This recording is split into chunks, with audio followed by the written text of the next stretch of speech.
अब तक तो मैंने सिर्फ एक क्वाड्रेटिक पॉलिनोमियल या linear polynomial by quadratic polynomial इस तरह के ही इंटीग्रेंड को सॉल्व किया है। लेकिन अगर मान लीजिए कि डिनोमिनेटर में कोई बहुत ही भारी भरकम सा एक्सप्रेशन हो जो क्वाड्रेटिक नहीं क्यूबिक हो, 4th डिग्री का हो, और न्यूमिनेटर में भी कुछ cubic 4th degree 5th degree का टर्म हो, तो वैसे केसेस में इंटीग्रेंड के साथ हम लोग क्या मैनिपुलेशन करें ताकि इस तरह के इंटीग्रल को हम लोग सॉल्व कर सकें। तो वैसे केसेस में इंटीग्रल को सॉल्व करने के लिए हम लोग इंटीग्रेंड के साथ कुछ मैनिपुलेशन करते हैं, उसको छोटे छोटे टुकड़ों में बांट देते हैं।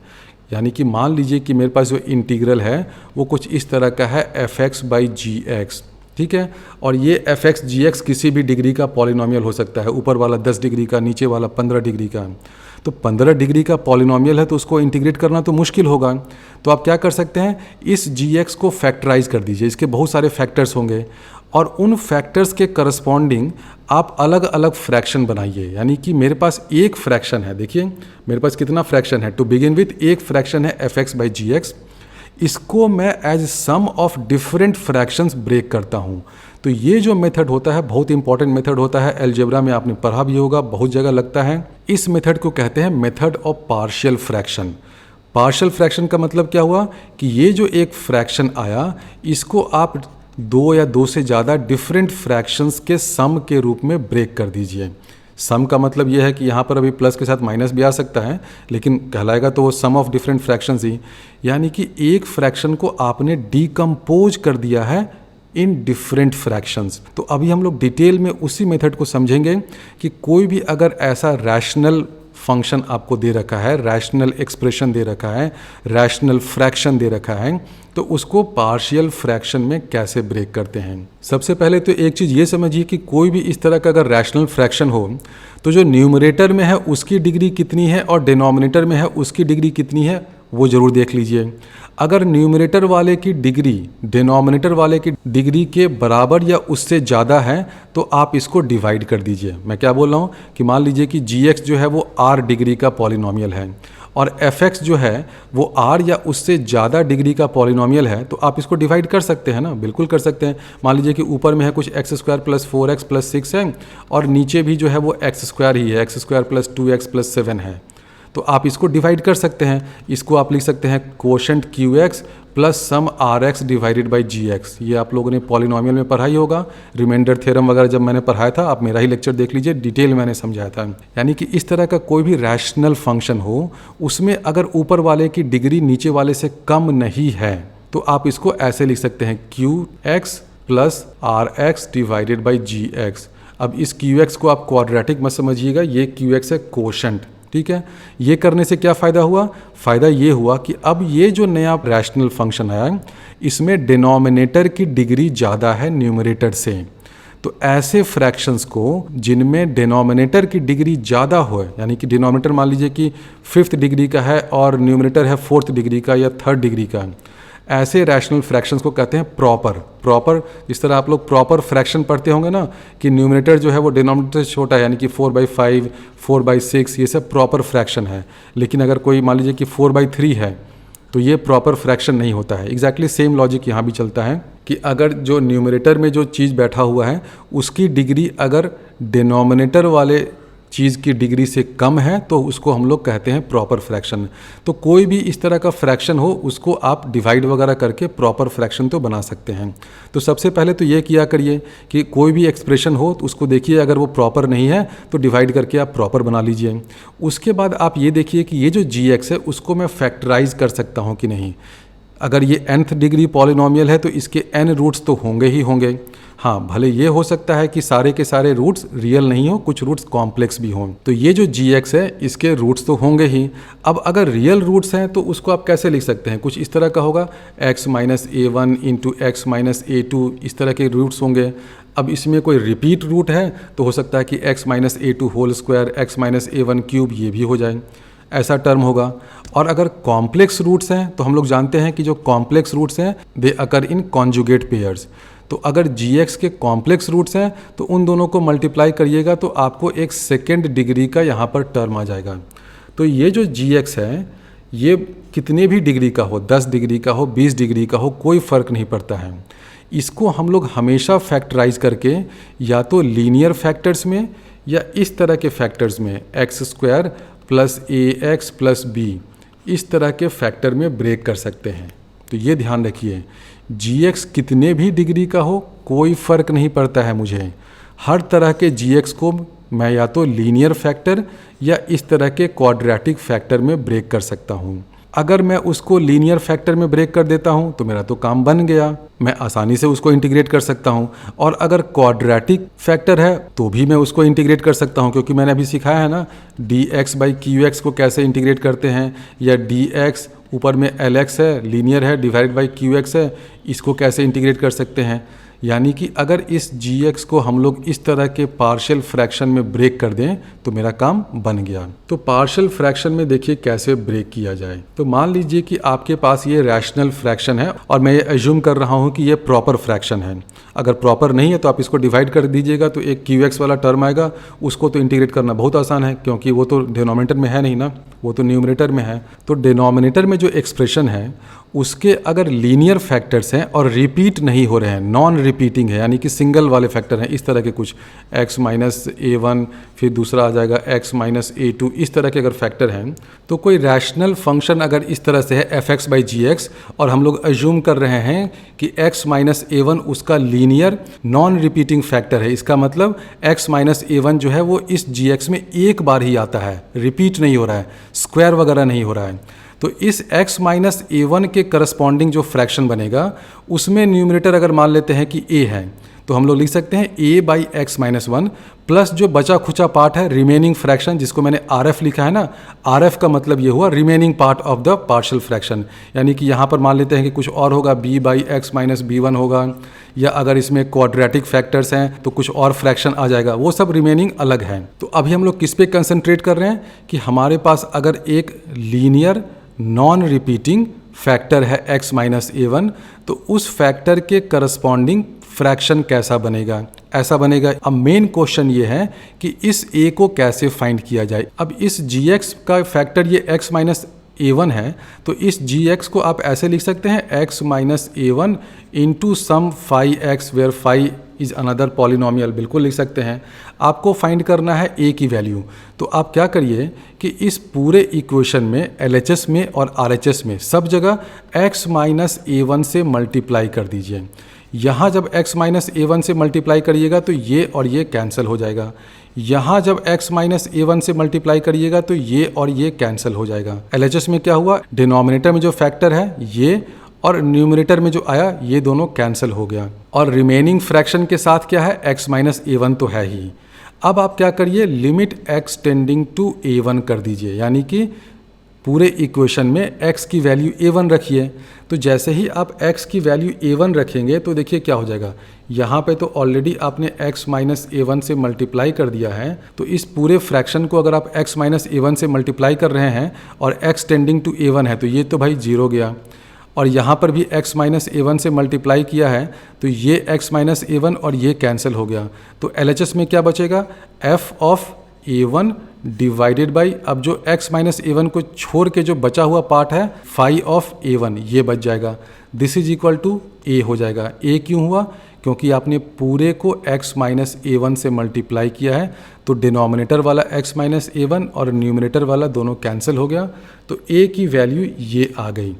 कैसे आया समझिए, बहुत इंपॉर्टेंट स्टेप है, की फंडामेंटल स्टेप है ये। आपने पूरे इक्वेशन में लेफ्ट हैंड साइड और राइट हैंड साइड दोनों जगह x माइनस ए वन से मल्टीप्लाई किया और फिर x की value tending to a one कर दी।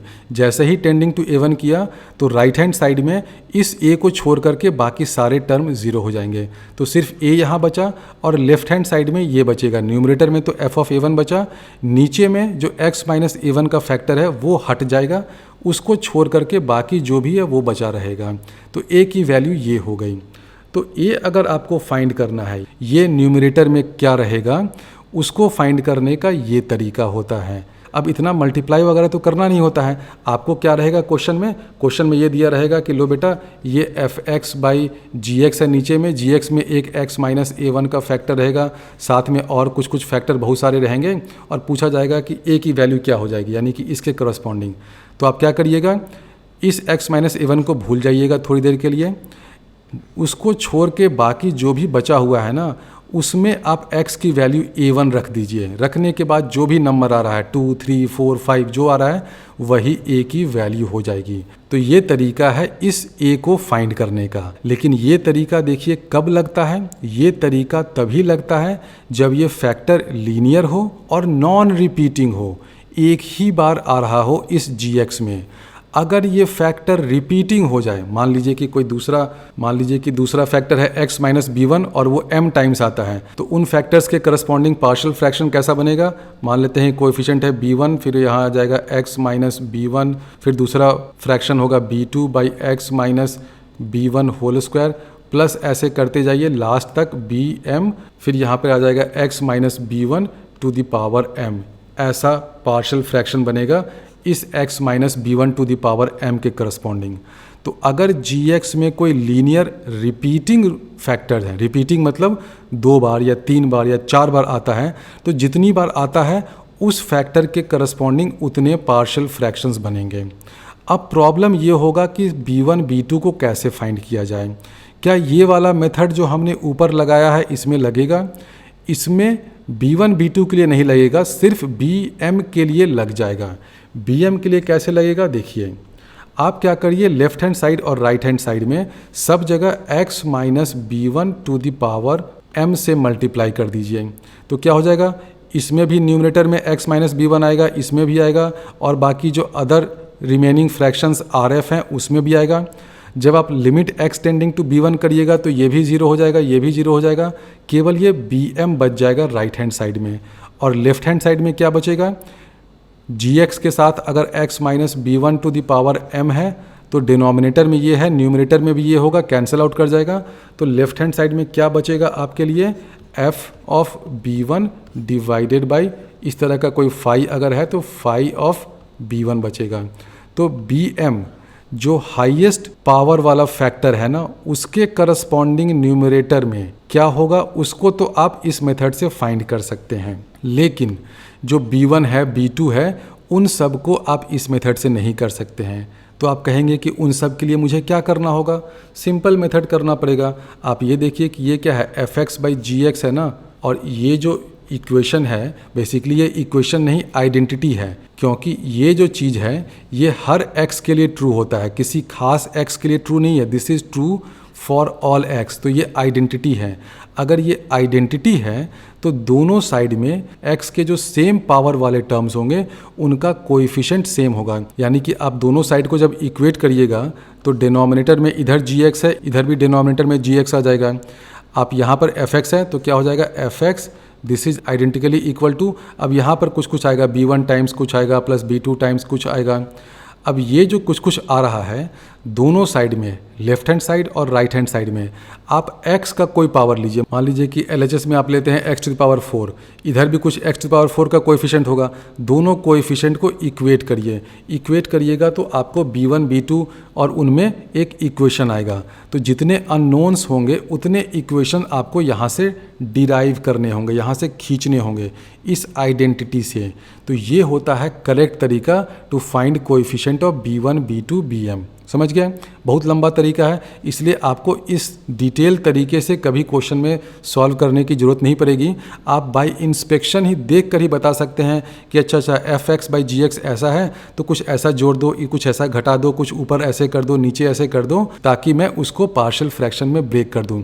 ये तो बिल्कुल मैं थियोरेटिकल बता रहा हूँ, आगे जब मैं कुछ क्वेश्चन सॉल्व करूँगा तो आप देखेंगे कि इतना थियोरेटिकल करने की ज़रूरत आपको नहीं पड़ेगी। तो ये तो हो गया अगर लीनियर और रिपीटिंग फैक्टर हैं तो न्यूमरेटर में जो नंबर्स हैं उनको कैसे फाइंड किया जाए।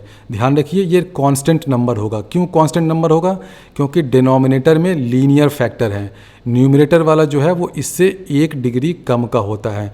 तो ऊपर वाला ये a, ये b1 b2 सभी के सभी कांस्टेंट होंगे, रियल नंबर होगा। तो अब तक तो हमने बताया कि अगर लीनियर फैक्टर है तो पार्शियल फ्रैक्शन में ब्रेक होकर कैसा दिखता है। अब बात आती है कि मान लीजिए कि लीनियर फैक्टर्स में ब्रेक नहीं हो पा रहा है। मान लीजिए कि कुछ इस तरह का है x to the power 4 minus 1, तो इसको आप क्या करिएगा, x स्क्वायर माइनस 1 करिएगा। फिर इसको तो लीनियर में ब्रेक कर सकते हैं, लेकिन ये वाला जो रहेगा x स्क्वायर प्लस 1 ये तो एज इट इज रह जाएगा।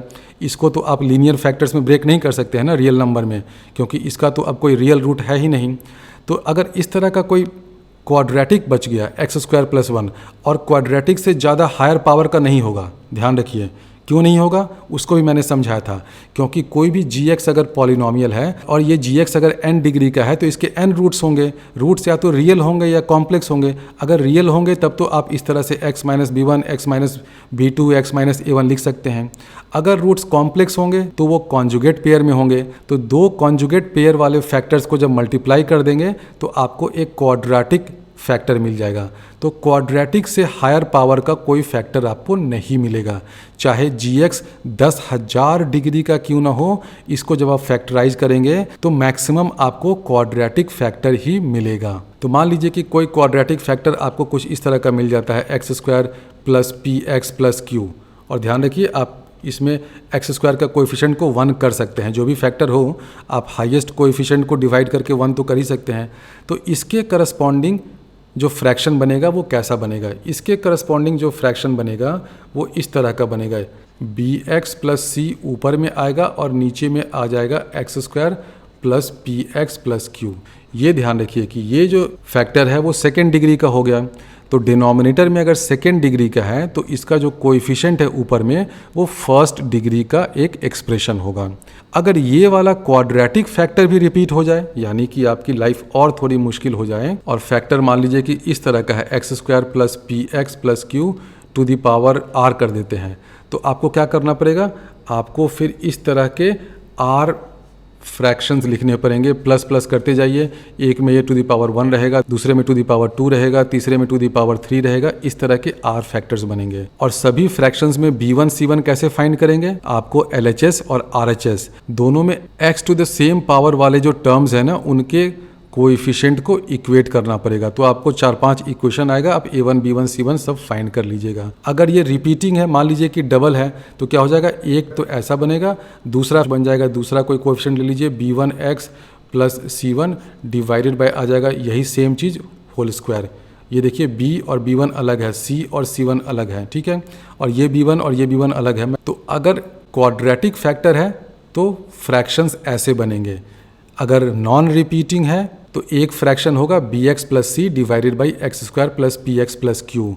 अगर ये रिपीटिंग है तो जितना डिग्री का वो फैक्टर होगा, अगर डबल डिग्री का होगा तो आपको 2 फ्रैक्शन लिखने पड़ेंगे। अब बात आती है कि इस b और c को या इस b1 या c1 को कैसे फाइंड किया जाए। इसको भी आप एग्जैक्टली उसी तरीके से फाइंड करिएगा जिस तरीके से अभी मैंने बताया था ना कि ये b1 b2 को फाइंड करेंगे। कैसे फाइंड करेंगे, आप इस पूरे आइडेंटिटी को लिखिए। इधर क्या हो जाएगा, LHS में fx आएगा, this is identically equal to RHS में कुछ इक्वेशन आएगा, RHS में कुछ आएगा जिसमें b और c के टर्म्स होंगे। और आप लेफ्ट हैंड साइड से और राइट हैंड साइड से x का जो सेम पावर वाला टर्म होगा उसके कोएफिशिएंट को इक्वेट करिए। यानी कि यहाँ मान लीजिए कि x to the power r है, उसका कोएफिशिएंट कुछ देखिए, और इधर भी देखिए कि x to the power r का क्या कोएफिशिएंट है।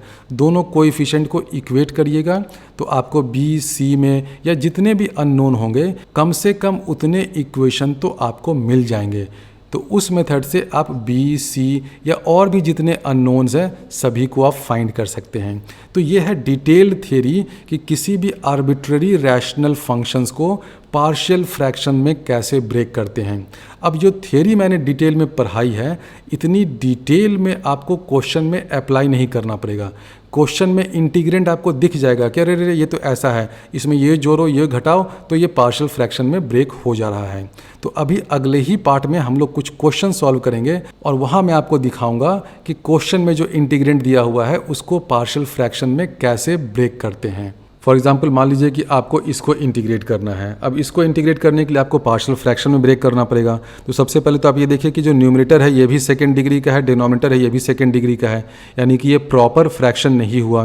तो प्रॉपर बनाने के लिए क्या करिएगा, ऊपर वाले को नीचे से डिवाइड कर दीजिए। आप वैसे भी देख सकते हैं कि नीचे में क्या है, x square minus 3x plus 2 है ना, तो ऊपर वाले को हम लोग ऐसे क्यों ना लिख दें, x square minus 3x plus 2 plus कर दीजिए 4x डिवाइडेड बाई नीचे में तो ये आ ही गया x minus 2 into x minus 1। तो इसको जब हम लोग डिवाइड करेंगे तो ये वाला चीज़ क्या दे देगा हमें, ये तो हमें 1 दे देगा। तो इस पूरे फ्रैक्शन को हम लोग 1 प्लस 4x डिवाइडेड बाई ये 2 ब्रैकेट लिख सकते हैं। अब ये जो आपको यहाँ पर मिला ये क्या है, ये एक प्रॉपर फ्रैक्शन है, क्योंकि देखिए ऊपर में डिग्री 1 का एक्सप्रेशन है, नीचे में डिग्री 2 है, क्योंकि x-2 भी है, x-1 भी है।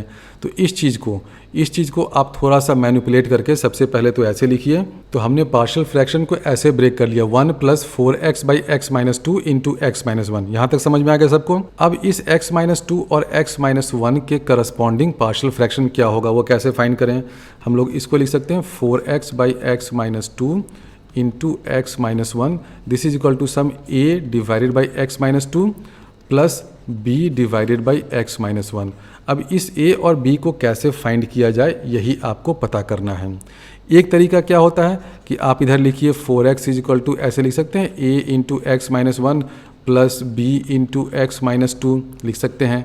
अब आप क्या करिए, दोनों साइड x के कोएफिशिएंट को और कांस्टेंट वाले टर्म को इक्वेट करिए। और ये इक्वेट हम लोग क्यों कर सकते हैं, क्योंकि ये आइडेंटिटी है। LHS is identically equal to RHS, यानी कि LHS और RHS term by term match कर रहे हैं। यानी कि x का कोएफिशिएंट इधर अगर 4 है तो x का कोएफिशिएंट इधर भी 4 होगा। यानी कि हम लोग लिख सकते हैं 4 is equal to a plus b, बिल्कुल लिख सकते हैं। उसके बाद आप ये देखिए कि LHS में कांस्टेंट टर्म क्या है 0 और RHS में क्या है -a -2b, तो आप ये भी लिख सकते हैं। तो a और b में आपको 2 इक्वेशन आ गया, 2 अननोन आ गया, दोनों को आसानी से सॉल्व कर सकते हैं। तो ये तो इसको करने का एक तरीका हुआ। आप ये देखिए कि आपको फाइंड करना है x-2 वाले फैक्टर के करस्पॉन्डिंग न्यूमरेटर। तो आप क्या करिएगा, इस LHS वाले एक्सप्रेशन में x-2 को छोड़ के जो बाकी चीज़ बचा हुआ है ना, उसमें x की क्या वैल्यू पुट करिएगा, x की वो वैल्यू पुट करिए जिसके लिए ये 0 होता है। तो x की वैल्यू पुट करिए 2, और वो हम लोग ऐसा इसलिए कर सकते हैं कि आप इस पूरे इक्वेशन में दोनों साइड x-2 से मल्टीप्लाई कर सकते हैं, बिल्कुल कर सकते हैं। और इसके बाद आप क्या करिए, लिमिट x टेंडिंग टू 2 कर दीजिए। तो जब आप लिमिट x टेंडिंग टू 2 करिएगा तो देखिए क्या होगा, ये वाला चीज़ तो 0 हो जाएगा जैसे ही x इक्वल टू 2 हो गया। इधर क्या है, x-2 है तो ये और ये कैंसिल हो जाएगा, ये और ये भी कैंसिल हो जाएगा। तो x टेंडिंग टू 2 करिएगा तो ये क्या आ जाएगा 4x बाई x-1, इसमें आप x की वैल्यू 2 रख दीजिए। तो क्या हो जाएगा 4 इंटू 2 बाई 2 - 1, यानी कि LHS में क्या मिल गया आपको, a की वैल्यू आ गई 8। तो ये शॉर्टकट होता है किसी भी फैक्टर के करस्पॉन्डिंग न्यूमरेटर फाइंड करने का। लेकिन ध्यान रखिएगा कि ये तरीका तभी लग सकता है जब ये वाला फैक्टर जो है ना नॉन रिपीटिंग हो। अगर ये रिपीटिंग होगा तो जो हाईएस्ट पावर होगा ना टू द पावर m, उस वाले केस में तो ये लग जाता है। लेकिन उससे जो छोटे पावर्स वाले कोएफिशिएंट होते हैं ना a1 a2 a3, उसमें नहीं लगता है। उसमें आपको कौन सा तरीका लगाना पड़ेगा, पिछला जो तरीका मैंने बताया था ना कि LHS और RHS को इक्वेट करिए, x के सेम पावर वाले जो टर्म्स हैं उनके कोएफिशिएंट को इक्वेट करिए, उस मेथड से आप कर सकते हैं। ये शॉर्टकट ट्रिक तब लगेगा जब फैक्टर्स नॉन रिपीटिंग हो और लीनियर हो। तो अभी हमने a की वैल्यू फाइंड कर ली, a की वैल्यू आ गई 4 इंटू 2। उसी तरह b की वैल्यू कैसे फाइंड करेंगे, b की वैल्यू फाइंड करने के लिए इस LHS वाले में x-1 को छोड़ के जो बचा हुआ है ना, इसमें आप x is equal to 1 put करिए। x इज इक्वल टू 1 क्यों पुट करेंगे, क्योंकि x is equal to 1 put करने से ये 0 हो रहा है। तो जैसे ही x इक्वल टू 1 पुट करिएगा तो ये हो जाएगा 4 इंटू 1 बाई 1 - 2 - 1, यानी कि b की वैल्यू आ गई -4। तो आपने a फाइंड कर लिया, b फाइंड कर लिया। अब आसानी से इसको इंटीग्रेट कर सकते हैं। a की जगह 4 इंटू 2 कर दीजिए बाई x-2, b की जगह -4 कर दीजिए बाई x-1। इस पूरे को इंटीग्रेट करना है, बहुत आसान है। क्या हो जाएगा, ये हो जाएगा 8 ln x-2, ये हो जाएगा -4 ln x-1। तो ये तरीका हुआ कि किसी भी इंटीग्रेंड को हम पार्शियल फ्रैक्शन का यूज़ करके कैसे छोटे छोटे टुकड़ों में बांट सकते हैं। अब इसी मेथड पे बेस्ड आप ये 5 प्रॉब्लम सॉल्व करिए। अच्छे प्रॉब्लम है, ज़्यादातर प्रॉब्लम इसमें प्रीवियस ईयर IIT JEE के क्वेश्चंस हैं। इन सभी को आप सॉल्व करिए। अगले वीडियो में मैं इसका डिटेल सॉल्यूशन आप लोगों को बताने वाला हूँ।